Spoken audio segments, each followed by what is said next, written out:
Puji Tuhan, haleluya. Shalom saudara-saudara yang kasih Tuhan Yesus.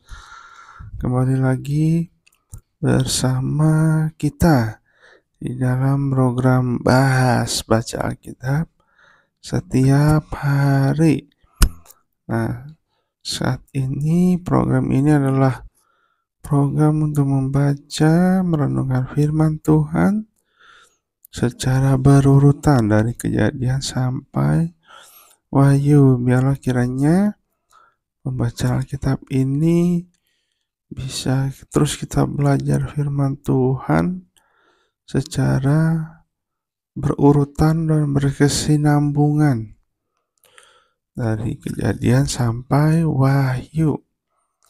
Dan juga biarlah kita juga semakin hari semakin dekat dengan Tuhan Yesus, semakin hari kita dapat mengerti kehendaknya dalam kehidupan kita, saudara.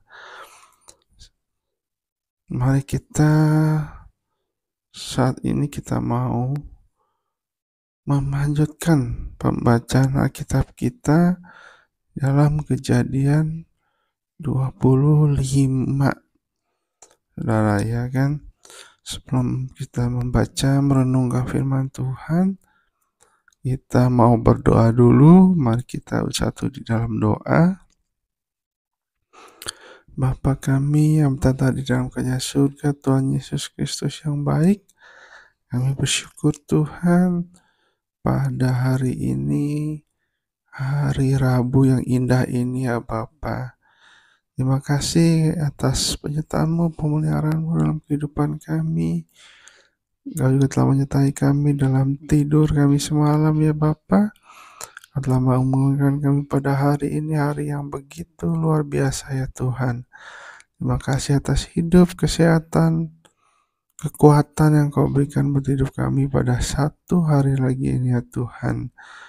Biarlah sebelum kami beraktivitas, kami mau membaca, merenungkan firman Tuhan, sehingga Alkitab ini, firman Tuhan ini bukan hanya sekedar buku-buku cerita fiksi, buku-buku sejarah ya Tuhan, tapi firman Tuhan ini adalah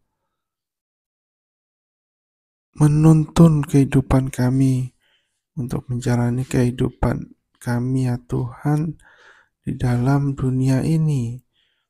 Karena dunia ini semakin tidak menentu, dunia ini semakin jahat. Kami perlu firman-Mu ya Bapa, kami perlu kasih kuasa-Mu Tuhan Yesus.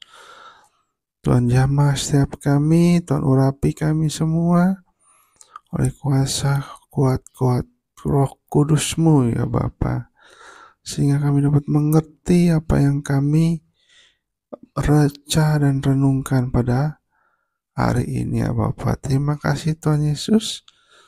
Kami siap untuk membaca merenungkan firman Tuhan.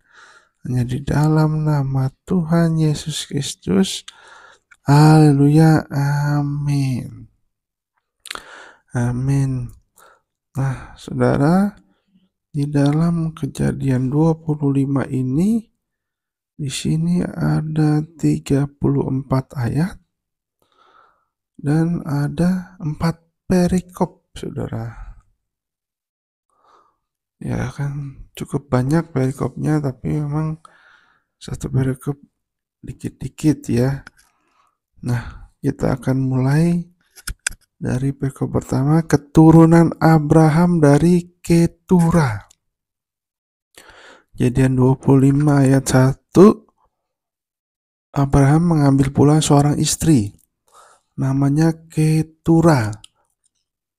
Ya, jadi sebelumnya Sarah, istri Abraham, sudah mati, meninggal ya saudara. Tapi kita ingat bahwa sebenarnya sudah tua Abraham ini kan. Tapi dia mengambil lagi seorang istri namanya Ketura. Nah, kalau kita salah satunya suami atau istri meninggal, itu boleh menikah lagi ya kan saudara. Kecuali cerai hidup. Kalau cerai hidup kita tidak boleh mengambil istri atau suami lagi, karena itu dibilang berzina menurut firman Tuhan. Jadi tidak boleh. Walaupun cerai hidup, sebenarnya sih kita itu belum boleh menikah. Belum menikah lagi karena pasangan kita masih hidup, ya kan? Itu namanya berzina, berdosa. Tapi karena ini Sarah udah meninggal, jadi Abraham boleh mengambil istri lagi, namanya Keturah.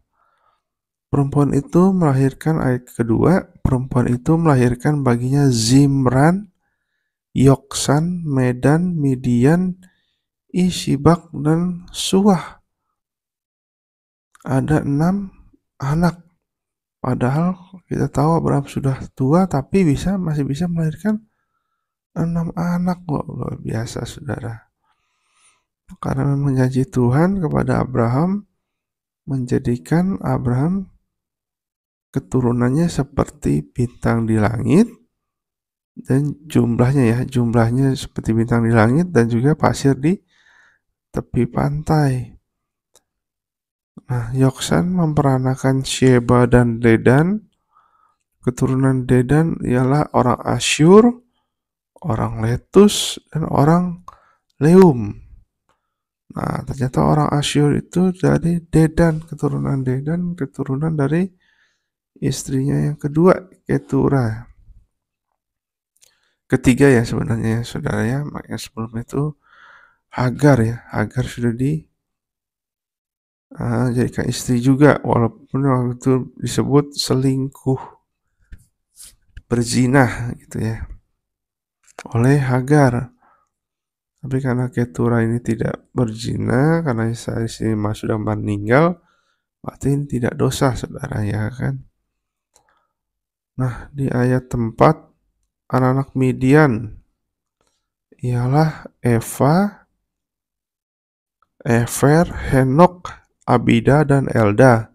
Itulah semuanya keturunan Keturah.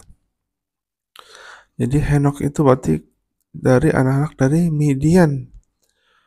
Kita tahu bahwa Henok adalah orang yang diangkat Tuhan hidup-hidup, saudara. Karena dia bergaul akrab dengan Tuhan, maka dia diangkat hidup-hidup. Umur Henok itu 365 tahun, saudara ya kan. Karena dia bergaul dengan Tuhan, maka dia diangkat hidup-hidup oleh Tuhan. Ayat 5, Abraham memberikan segala harta miliknya kepada Ishak, tetapi kepada anak-anaknya yang diperolehnya dari gundik-gundiknya ia memberikan pemberian. Kemudian ia menyuruh mereka masih pada waktu ia hidup meninggalkan Ishak anaknya dan pergi ke sebelah timur, ke tanah timur. Jadi memang anak pertamanya itulah yang spesial, yaitu Ishak, saudara ya kan. Itulah yang menjadi anak perjanjian. Jadi anak-anak yang lain disuruh pergi meninggalkan Ishak ke sebelah timur, ke tanah timur. Kita masuk ke perikop yang kedua. Abraham meninggal dan dikuburkan. Ayat 7, Abraham mencapai umur 175 tahun. Jadi Abraham hidup 175 tahun. Lalu ia meninggal, ia mati pada waktu telah putih rambutnya, tua dan suntuk umur. Maka ia dikumpulkan kepada kaum leluhurnya. Dan anak-anaknya Ishak dan Ismail menguburkan dia di dalam gua Makpela di padang Efron bin Zohar, orang Het itu, padang yang letaknya di sebelah timur Mamre, yang telah dibeli Abraham dari Bani Het. Di sanalah terkubur Abraham dan Sarah istrinya. Setelah Abraham mati, Allah memberkati Ishak anaknya itu, dan Ishak diam dekat sumur Lahairoi. Nah, jadi Abraham pun dikuburkan di Gua Makpela.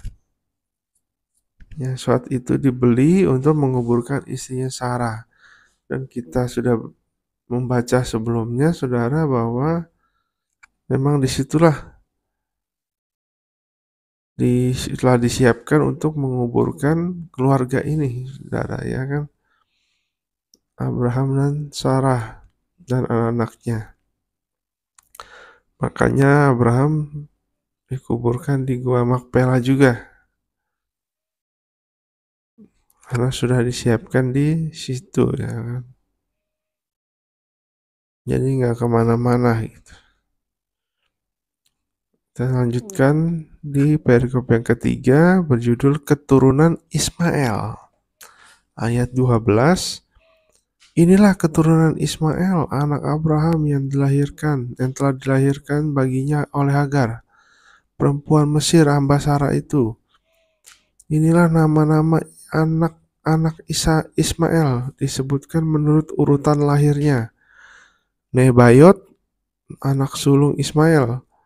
Selanjutnya Kedar, Adbil, Mibsam, Mishima, Duma, Masa, Hadad, Tema, Yetur, Nafis, dan Ketma. Itulah anak-anak Ismail dan itulah nama-nama mereka menurut kampung mereka dan menurut perkemahan mereka. 12 orang raja masing-masing dengan sukunya. Umur Ismail ialah 137.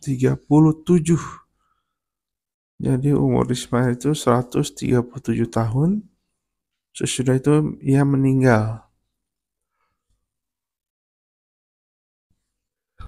Ia mati dan dikumpulkan kepada kaum leluhurnya. Mereka itu mendiami tanah dari Hawilah sampai Syur, yang letaknya di sebelah timur Mesir ke arah Asyur. Mereka menetap berhadapan dengan semua saudara mereka. Ya, jadi di sini keturunan Ismail juga dicatat. Memang penting, ya kan, apa yang menjadi keturunan Ismail. Jadi keturunan Ismail itu adalah keturunan dari hambanya Sarah, seorang perempuan Mesir. Inilah cikal bakal menjadikan sepupu kita, ya kan, orang seberang kita. Jadi ada 12 orang raja, masing-masing dengan sukunya. Nah, di perikop terakhir, ya, Kejadian 25 ini berjudul Esau dan Yakub. Ayat 19. Inilah riwayat keturunan Ishak anak Abraham. Abraham memperanakan Ishak. Nah, tadi Ismail, sekarang Ishak, keturunan Ishak. Jadi kita fokusnya di keturunan Ishak, karena Ishak adalah anak perjanjian yang kekal antara Abraham dan Allah. Inilah keturunan yang menjadikan keturunan Yesus Kristus, saudara, ya kan, juru selamat kehidupan kita. Ayat 20. Dan Ishak berumur 40 tahun ketika Ribka, anak Betuel orang Aram dari Padan Aram, saudara perempuan Laban orang Aram itu, diambilnya menjadi istri. Wow, jadi Ishak menikah di umur 40 tahun dengan Ribka. Berdoalah Ishak kepada Tuhan untuk istrinya, sebab istrinya itu mandul Tuhan mengabulkan doanya sehingga Ribka istrinya itu mengandung. Nah, saudara, Ribka ternyata mandul. Jika di antara ibu-ibu di sini akan yang masih merindukan anak yang sudah menikah, beberapa tahun belum diberikan anak, bahkan di sini dibilang mandul, minta sama Tuhan, saudara, dalam doa, dalam iman, maka Tuhan akan mengabulkan doa kita, ya kan? Karena Tuhan kita tidak berubah dari dulu, sekarang, sampai selama-lamanya. Jadi kuasa mujizat Tuhan ini masih berlaku, saudara, di tengah-tengah kita. Hanya kita harus berdoa, mengandalkan Tuhan, beriman teguh, dan Tuhan pasti akan mengabulkan mujizatnya, mengabulkan doa kita, demikian mujizat, sehingga bisa mengandung, punya anak, saudara. Jadi jangan ragu, jangan takut, jangan bimbang kalau memang belum diberikan anak dalam pernikahan sudah beberapa tahun, karena di sini Ribka pun dibuat mujizat oleh Tuhan sehingga Ribka istrinya itu mengandung. Ayat 22, tetapi anak-anaknya bertolak-tolakan di dalam rahimnya dan ia berkata, jika demikian halnya mengapa aku hidup? Dan ia pergi meminta petunjuk kepada Tuhan. Firman Tuhan kepadanya, 2 bangsa akan ada dalam kandunganmu, dan 2 suku bangsa akan berpencar dari dalam rahimmu. Suku bangsa yang satu akan lebih kuat dari yang lain, dan anak yang tua akan menjadi hamba kepada anak yang muda. Setelah genap harinya untuk bersalin, memang anak kembar yang di dalam kandungannya keluarlah. Yang pertama warnanya merah, seluruh tubuhnya seperti jubah berbulu, sebab itu ia dinamai Esau. Nah, jadi sebelum anak itu dilahirkan, firman Tuhan itu sudah datang kepada Ribka, saudara, ya kan? Jadi anak ini anak kembar,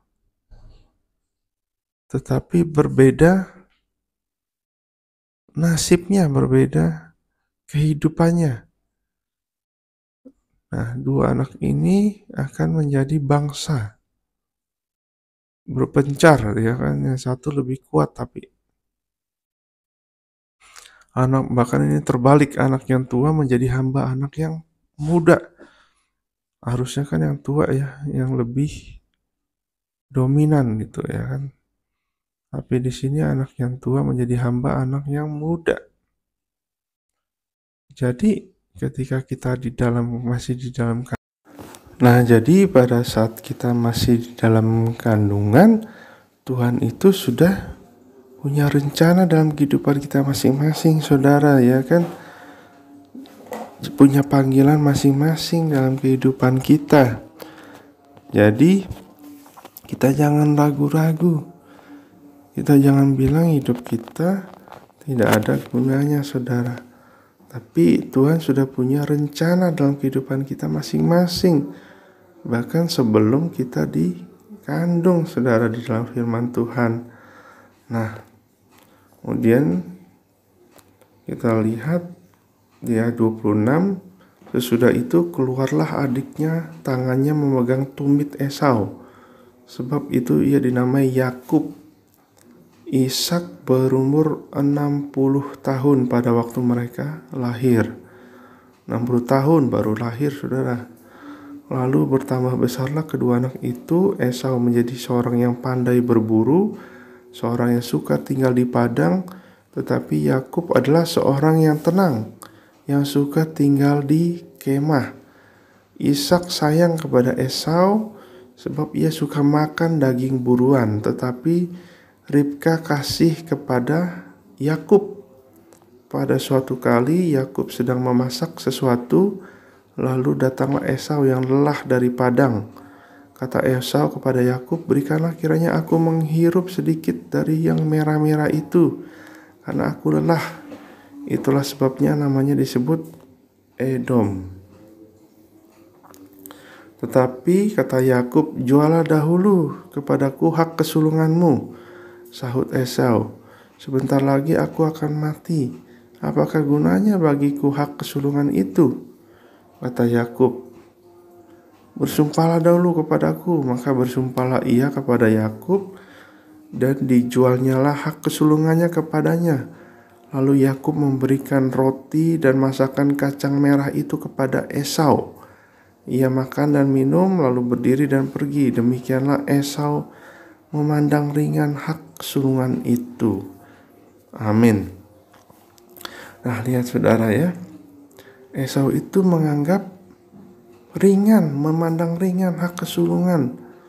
Padahal hak kesulungan itu penting, saudara. Jadi diberikan Yakub. Makanya memang sudah difirmankan, yang tua akan menjadi hamba yang muda. Disinilah terdapat perbedaannya, dan itu terjadi firman Tuhan itu. Jadi setiap firman Tuhan yang datang kepada kita, kita imani dan kita itu pasti akan terjadi, saudara, ya kan? Nah, Esau begitu mudahnya menjual kesulungan dengan untuk makanan, roti dan masakan kacang merah, saudara. Jadi kita jangan sampai menggadaikan iman kita hanya karena makanan, hanya karena jabatan, hanya karena uang, hanya karena pasangan hidup misalkan. Jadi kita harus tetap kuat, tetap teguh. Kita harus memelihara iman kita kepada Yesus, saudara. Jangan seperti Esau ini menjual hak kesulungannya, ya kan? Bila kita mempunyai iman yang teguh, apapun masalah yang kita hadapi, apapun tawaran-tawaran dunia ini, kita harus tetap kuat di dalam Tuhan Yesus. Amin. Mari kita bersatu dalam doa. Bapa yang baik, kami bersyukur Tuhan, kami sudah mendengarkan firman-Mu, kami sudah membaca merenungkan firman Tuhan pada hari ini. Biarlah kami dapat belajar dari Abraham, dari Ishak, keturunannya ya Tuhan. Dari keturunan Abraham, kami dapat belajar bahwa sejak di kandungan Engkau telah memanggil kami, Engkau telah mempunyai rencana bagi kami. Biarlah kami hidup seturut kehendak-Mu, seturut dengan firman-Mu ya Bapa. Dan kami juga akan tetap kuat, tidak menggadaikan iman kami kepada siapapun, kepada hal-hal apapun, apalagi kepada iblis ya Bapa. Biarlah kami tetap kuat sampai pada akhirnya, tetap setia dan bertemu muka dengan Engkau Yesus. Haleluya. Terima kasih ya Tuhan. Kami bersyukur atas waktu yang Kau berikan buat kami untuk merenungkan firman Tuhan. Tuhan Yesus memberkati kami semua ya Bapa. Kami semakin dewasa, iman kami semakin bertumbuh, kami menjadi berkat, membawa damai, membawa sukacita dimanapun Engkau tempatkan kami. Berkati pekerjaan kami, usaha kami, studi kami, sekolah kami, keluarga kami, semua Engkau yang memberkati kami semua ya Bapa. Agar setiap yang kami lakukan, biarlah kami hanya untuk meninggikan nama-Mu, memuliakan nama-Mu saja Tuhan Yesus. Terima kasih ya Tuhan. Ampuni segala dosa kesalahan kami yang telah kami perbuat. Biarlah kami terus disucikan, dikuduskan oleh kuasa darah-Mu. Terima kasih Tuhan Yesus. Di dalam nama Tuhan Yesus Kristus. Haleluya. Amin. Amin. Makasih saudara telah bersama-sama dengan kami di dalam pembacaan Alkitab pada hari ini. Yang belum subscribe boleh di subscribe saudara. Subscribe itu gratis. Dan saya akan tempelkan ayatnya di deskripsi. Saudara bisa baca juga di deskripsi ya saudara. Nah, boleh juga di like, di share ke teman-teman, saudara-saudara kita. Untuk kita sama-sama belajar membaca Alkitab setiap hari. Terima kasih, Tuhan Yesus memberkati kita semua. Bye.